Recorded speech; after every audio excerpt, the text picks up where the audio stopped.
உறுதியாக உங்களுக்கு சொல்கிறேன், நீங்கள் அழுவீர்கள், புலம்புவீர்கள். அப்போது உலகம் மகிழும். நீங்கள் துயருறுவீர்கள், ஆனால் உங்கள் துயரம் மகிழ்ச்சியாக மாறும். பிள்ளையை பெற்றெடுக்கும் போது தாய் தனக்கு பேறுகாலம் வந்துவிட்டதால் வேதனை அடைகிறார்.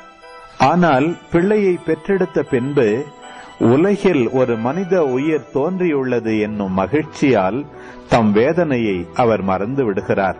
இப்போது நீங்களும் துயர் உறுகிறீர்கள், ஆனால் நான் உங்களை மீண்டும் காணும்போது உங்கள் உள்ளம் மகிழ்ச்சி அடையும். உங்கள் மகிழ்ச்சியை யாரும் உங்களிடமிருந்து நீக்கிவிட முடியாது. அந்நாளில் நீங்கள் என்னிடம் எதையும் கேட்க மாட்டீர்கள்.